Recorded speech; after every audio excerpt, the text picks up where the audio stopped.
Welcome back, MTG Joe here. If you're looking for the best decks in Standard Best of One, well, you found the right place. We are going to look at the weekly metagame breakdown, looking at the top performing best Standard Best of One decks from the MTG Arena ladder. So we're going to get the data from UntapkedGG, what you see on the screen, companion tool that tracks user win rates, aggregates it, gives a whole bunch of cool stats. And we're going to take a look to see what people are winning with the most between Diamond and Mythic Rank, as well as look at some community kind of individual lists that people are doing well with and are getting into Mythic Rank with. So a couple quick programming notes. We'll have a video up for the upcoming Explorer play-in for Best of One. That'll be up in the next couple days. There is a full sideboard and deck tech guide for the Gruul Delirium deck that I took to RCQ. We didn't do too well as a team. It was a team event. We ended up going 1-2. Played mono white tokens more than I'd want to, and then bet Dimir lost to Dimir Bounce afterwards. But we had a couple rough matchups in our other seats as well for Modern and Pio. But if the deck itself, it's solid tier 2 deck, I would say. But all the ins and outs sideboard guide, that there's a video put up with that. And then lastly, I'm going to be doing the giveaway for the Duskmorn code for Arena to get some free packs. So if you are going to do the draw later today, if you want to get in it last minute, the standard best of 3 video from the other day, just drop a comment with your favorite deck there, and I'll be picking out a winner at random from that.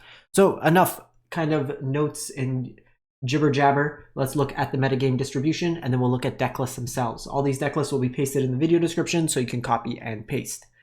So mono red aggro at 13%.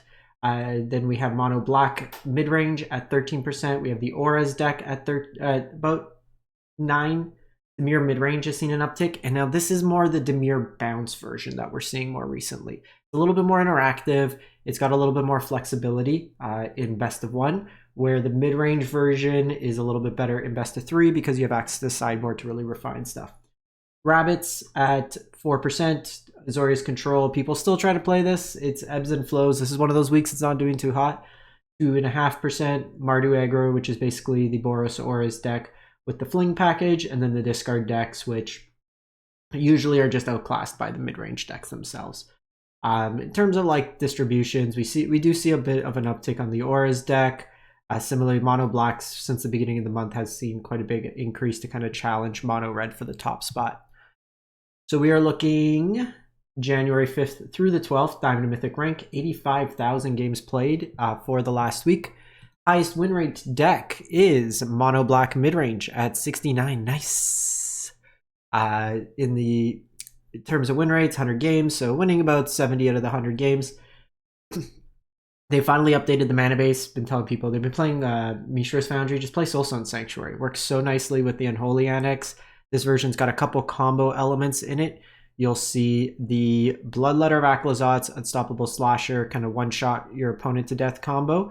You have Archfiend the Dross, which gets the double drain with Bloodletter, the double drain with Unholy Annex or some value. And then this deck's just really well equipped to interact with a lot of the creature-based decks.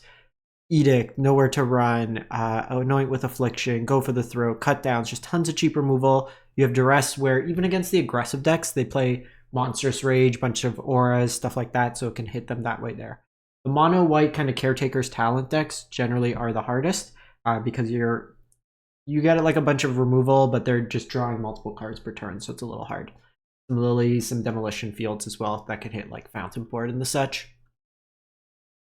We then go to Azorius Oculus in the second spot, 65%.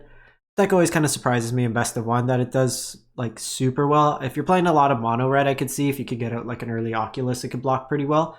But you are kind of limited in terms of the amount of interaction you have, where Get Lost and Unsummon are your only kind of creature interaction. You have things like 3 Steps Ahead, Phantom Interference that can hit kind of timely, but relying on a 3-mana counterspell against an aggressive deck is a little iffy. I do like this version's playing Kiora, gives you another angle of attack, kind of loot through your deck a little bit more. But the core of this deck is you're going to draw, put cards into your graveyard, fill your graveyard with like Picklock Pranksters, and then play Recommission and Helping Hand to reanimate Oculus or Huadi Jin, and then kind of take advantage of those abilities. So you get around like the Exile Clause, and then this just kind of cheats into play for reduced cost, and you can hold up like counters or stuff like that. We then have Selesnya Rabbits, 65%. So as always with Rabbits, I do put out the disclaimer. This deck is a deck where wild cards are going to be spent on this deck and this deck only. Cards like Valley Might Caller, Valley Quest Caller, Phineas. These are all rares that don't see play outside of this deck. So keep that in mind if you do want to play this. It's better in best of one. It's not really a best of three deck because it gets hit by Sunfall pretty hard in best of three. But the core of the deck is just kind of spamming the board with rabbits, tokens, stuff like that. Sanguine Evangelist, while not making rabbits, is an Anthem effect, and then gives you an evasive creature, a lot of things to convoke out, so you get Knight Errant for card advantage. Going wide helps you with Burrow Guard Elder, which then gets tall, just in terms of number of creatures. Phineas can put counters and potentially draw you cards. The War Leader is another Anthem effect. Paw Patch Recruit, starting to see its time to shine. Very good against the Dimir decks because it gives you multiple bodies. You get to put counters on things. Since a lot of their stuff, even like Flood Pitch Drowner, has to tap something. You don't get the choice with that there. So aggressively slanted deck, you get some card advantage. This can go really big. In terms of Cavern of Souls, you do have the option with the deck, depending on how your hand's composed. You can also name Warrior at times, because you do have Warrior in Valley Might Caller, as well as Paw Patch, because the Valley Might Caller is not a rabbit, it's a frog. So Warrior here, Soldier, Archer. So you got to kind of mix up, but you have Warriors in addition. So depending on how your hand is composed, that's something you might want to consider.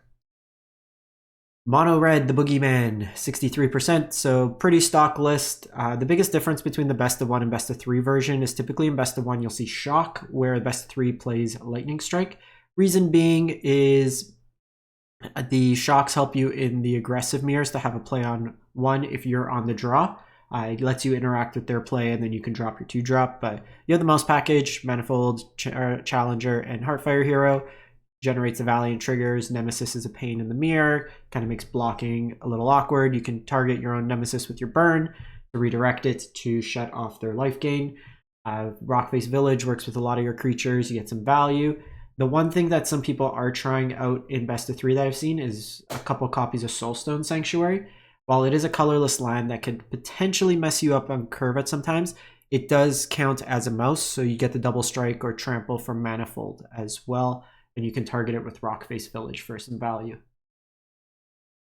We then have Boros Auras, 59%. We'll say 60%. We're gonna round here. So this deck here, interesting to see Cacophony Scamp showing up in these lists. In addition to the Heartfire and Optimistic, you do have the mouse package, no Slick Shot Show Off. So going a little bit more aggressive in this slant here. This is kind of build your own Voltron kind of strategy. This mana base could definitely be improved. You could be playing the Pain Lions as a minimum, and then maybe 1 or 2 Thran portals as well. So I'll adjust this mana base because it can be improved on. But the core of this deck here, strap on like auras, stuff like that. Sheltered by Ghost is removal. Shard Mage could be protection. Evasion with like Feather Flight, Demonic Ruckus. So you kind of want to time it where either you can have protection up, something like Shard Mage Rescue to protect your creature, or you wait for them to tap out and then go all in. So you don't necessarily want to play into removal. So just because you have this stuff in hand doesn't mean necessarily like just jam it. There is a little bit of cat and mouse with the deck, no pun intended. So then we have the Dimir. The amount of times I got this town name big enough at the RCQ, so many times, 59%. So the engine that's showing up in a lot of decks recently is this town ain't big enough, as well as Storm Chaser's Talent. The core of this deck is playing permanents that have an ability that benefits you to get it back in hand. So things like Hopeless Nightmare can drain them for 2, make them discard, you can return it back to hand, make them discard again. Storm Chaser's Talent gives you extra copies of the Otters that you can then level it up to get back like this town ain't big enough. You could rebuy your Flood Pit Drowners, your Nowhere to Run, your Fear of Isolation, which can pick up stuff. Then your Kaido can pick up your creatures. So it's kind of like an engine in that case there. In one game, I had an opponent use the same Nowhere to Run to kill at least 4 creatures on my side. Just kept getting the engine going. He had multiple, just kind of looping it in that case there. Kaido can be cheated out. Very strong snowbally card. Curiosity provides a whole bunch of card advantage. Then you have things like the Sanctuary that could be more creatures. as well as a couple copies of Risen Reef. Very, very strong deck. Okay, so we then got, I just want to show, this is the Esper version of the deck. So this particular one is from And81s. They had a 55% win rate. So the thing is, this mana base is a lot more painful because you're playing 3 colors, so you're playing a lot more pain lands. You don't get kind of the free value. The upside is you do get sheltered by ghosts, which can be a lifelinker. You get the Optimistic Scavenger, which can put counters on things whenever you get these little cheap auras in. You'll see Spiteful Hexmage here, so you can put the Curse token onto one of your 1/1s. Its base power is the same anyways. It's another permanent you can bounce as well. Nurturing Pixie can pick up stuff, as well as Fear of Isolation. And then you'll see the room here being played for Bottomless Pit. When you unlock this door, return up to 1 target. So basically unsummon that you could keep bouncing back to hand. So that's kind of the idea of the deck there. Very similar concept, just some white splashes in there. Then we have mono red goblins at 55%. So some reasonable goblins. You have Scamp's Goblin, Firebrand can be used as removal early, Lackey for First Strike Haste. And then you have, like, whenever you attack, Seer Slicer Goblin helps you go wide. Itself doesn't need to attack as long as you attacked with a creature. Ruvenalt is a lord that can kind of give you card advantage if your things are dying. Breaches gets from Pirates, so you could ramp or get rid of a blocker, card advantage. Dropkick Bomber is another lord that can give a creature, one of your goblins flying, it has to sack till the end of turn. If it's stealth damage, you have Squee that goes wide, Frenzy is removal. You have the Painter Studio Deface Gallery. I was playing this in Delirium. It helped a lot. Being an enchantment, it's like another Anthem effect. So your like random little creatures start doing well, and then Torch the Tower as some removal. Soulstone Sanctuary as another goblin. Cavern for uncounterable. All right, so we got an Omniscience combo deck. So there's a few ways to win through the sideboard of the deck. I'm going to go through the main board, and then I'll show you a couple versions of the combo. So the core of this deck is draw, discard, fill your graveyard. Kind of the Oculus idea. Confounding Riddle can be a counter spell, but put cards into your graveyard. Picklock puts cards into your graveyard. Moment of Truth, Philogy, Chart of Course, all that. What you want to do is bin an Omniscience. Once an Omniscience is in your graveyard, you can Abuela it. It becomes a 1/1 creature. And then from there, you have your kind of combo line. So the ideal thing to do is, if you have another Omniscience, because you'll have priority, put it into play, because then they can't kill your Omniscience creature. But what you do is you go Invasion of Arcavios, go to your sideboard. Then from your sideboard, there's a couple different wins. This one, I'll explain. This one's a little bit more odd, and then I'll show you the more common win con of the deck. So with Invasion of Arcavios, you get this town ain't big enough. This town ain't big enough. Returns Invasion of Arcavios to your hand. You can keep doing this over and over to just kind of bounce, get it back from your graveyard, bounce, get it back from your graveyard. You can bounce your opponent's things too in this instance, just to kind of clear their board.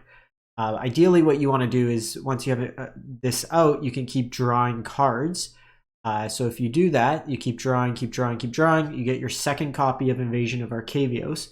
Play it. So you have 2 out. This town, one gets this town, then you have the other Arcavios, so you bounce both to hand. The second Arcavios goes into your sideboard. It gets Midnight Mayhem. So you create 3 red goblins with Menace, Lifelink, Haste. So you're basically just making 3/3s. 3/1/1s with haste, and then you do the loop again, and then you get Preposterous Proportions from your graveyard, and then they get +10/10. You could keep basically doing that over and over, both this combination of making tokens, making them really, really big as many times as you want. You could also just mill out your opponent with Breach the Multiverse over and over again. So there's kind of that line there. The more common line that you'll likely see is this version here. So I'll pull out the sideboard. Very kind of similar concept in the main board. But what you do is you go Invasion of Arcavios, same idea. You get Season of Weaving. So Season of Weaving, you choose mode 2 and 3. So you make a copy of Omniscience because it's a creature at that point. And then you return each non-land, non-token creature to its opponent's hand. So you basically just upheaval the board of just lands that Omniscience remain. And then you just keep, then you basically recast the Invasion of Arcavios. This one doesn't rely you basically on having extra cards. So the Invasion of Arcavios, then goes and gets a Nerving Grasp. A Nerving Grasp returns the invasion to your hand, and you manifest. And you keep doing this over and over and over and over again until you build a big enough board. And then your last instance, you get Heroic Reinforcements, which makes you some tokens and gives all the manifest tokens you have haste. This one's a little bit easier because you're not reliant on 2 invasions to combo like the other version. And it's all kind of self-contained within your sideboard there. So that's the combo element there. Then we have a couple community decks. I cannot pronounce this person's name, but shout out to them. They went 37 and 18 into Mythic. And then this is a take on the Boros tokens deck. So they have a sideboard, but focusing just on best of 1 here. So this deck here, a little bit more creature dense, but the Caretaker's Talent is your card advantage. Again, I think with this deck here, what you want to do is just swap these 2 numbers. Up 1 Caretakers, -1 Forge. You could play Enduring Curiosity, but just a lot of removal. Squirrel's Hive, Song Tokuzen. Some interesting inclusions here. This is probably like not the most optimized. Like these wouldn't be something that I would normally include. I think what I'm going to do is, if there is a mono white version, I'm going to just show that one there instead. Because I think looking at this, this is not the most optimized. So let's just pull this one up instead. Okay. I was taking a look originally, but some of those cards are a little bit questionable. Okay, so this version here went reasonable, 17-13, but it's just more control oriented. They're around the numbers anyways in Mythic. So this deck here, you have your Carrot Cakes, a little bit more in terms of sweepers, some cards just to kind of deal with the best of 1 meta, like Rest in Peace, Authority of the Consuls. You can play Lay Down Arms instead. So there's a couple different options you could do there. Day of Judgment, Sunfall, just heavy on sweepers. Split Up is something you might want to consider as well, just for the more aggressive meta, but basically this deck's going to try to kill everything, draw a bunch of cards, and then win through like Overlords, Elspeths, or just random miscellaneous tokens from like Fountain Port or stuff like that. A lot of ways to gain life between Carrot Cake, Maze Mind Tome, stuff like that. This one's an interesting take on Domain. So it's kind of a combo Domain version. So this is from Lazy Shorty. They went 40 and 10 with the list. Kind of bad against mono red, but like killing mono black. Pretty positive against like most of the field there. So kind of interesting take, but some cool cards. So there's a combo. So Doubling Season combos with a bunch of stuff. Who would have thought it? So Doubling Season with Liliana, you get to ultimate right away. You have Chimley that can kind of discover you into these smaller drops here. You have like Overlord of the Hauntwoods for your normal ramp. So that helps you with your domain. It's basically just playing whole, like even the green and white lands you could probably improve in this deck here. So there's definitely opportunity to optimize this mana base. It seems like they just are playing cards they're doing, but this might be a new player MMR, but Llanowar Elves ramps you early, Beanstalk draws you a bunch of cards, Goldvein Hydra that would double the amount of counters it comes in with the Doubling Season. So it's basically just ramp up, kill things, get Doubling Season, either win with Chimley or kind of play out. Like you have an Ancient Cornucopia to gain you life, you have the combo there. Garruk's Uprising also is ways to draw cards. Interesting take. This might be, like, again, this is something you probably want to adjust the mana base on, but a cool kind of concept, just cards that haven't seen that much play. Approach this one at your own. This isn't like a stock list. Worked for one player, but not necessarily something that's been tried and true over and over again. And then lastly, so Delirium is kind of a deck I've been playing a lot of, obviously for the RCQ. Showing up some iterations in best of one. This one is from Sheep Thief. So they are 63 and 50. So good against Dimir kind of decks. Doing poorly against like the mono red decks. So they got into the mythic numbers with this one. So there's a couple different ways to build this deck. I'm not personally a fan of Ren. I think in the current meta, it's not good against the aggressive decks. It's not good against decks with flyers. Slow against combo, so I personally don't like it. I also don't like Inti. There's a lot of times where you're hellbent in the deck, so the concept of Inti is like, oh, you're drawing, discarding works well, but when you're behind, it's not the best, and I would often be drawing cards. Things like Painter Studio, things like Case of the Crimson Pulse helped you refill your deck. In best of one, it's probably fine to have Beastie Beatdown because the meta tends to be more aggressively slanted. I don't think in best of three this card is good because there's a lot of this town decks. This is a sorcery street fight spell that basically they could bounce the creature in response and then you fizzle out. You can't do it at instant speed, so you're just really playing into it. But the core of the deck is establishing Delirium, 4 or more types in your graveyard. You could do that easily with things like Wildfire Wickerfolk, which is multiple creatures, Patchwork Beastie, Fear of Missing Out's multiple creature types as well. Notable thing, this card does not do anything if you have Rest in Peace out, if your opponent has Rest in Peace out.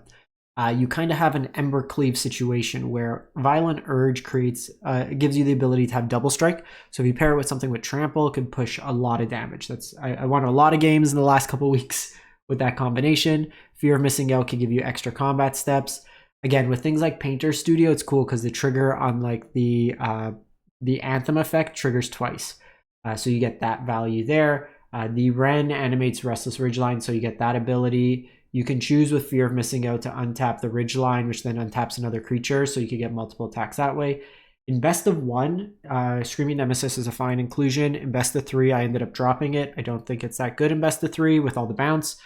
This is more geared towards more aggressive decks. And then you have Keen Eye Curator, which can come really big. This only cares about having basically domain from underneath it. Breakout is another strong card. Basically, it's another creature in a way, but it adds a sorcery to your graveyard for domain purposes. And then the Paw Patch seems like an odd one. This was something I started playing a lot of. With all the bounce, targeted removal, it gives you multiple bodies, gives you things with trample, and it helps you just kind of scale a little bit better. So for like comparison stakes, like this is the version I'm running. So best of three, we went like 20 and 8 across all the versions, but very similar kind of concepts. A couple protection spells. I'm using Torch.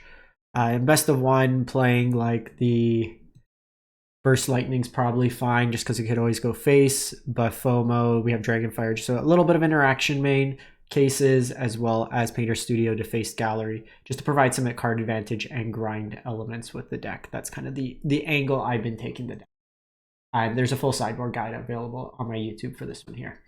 So that's it for the week. Let me know what you've been playing, what you've been liking, and we will catch you next time. Thanks for watching.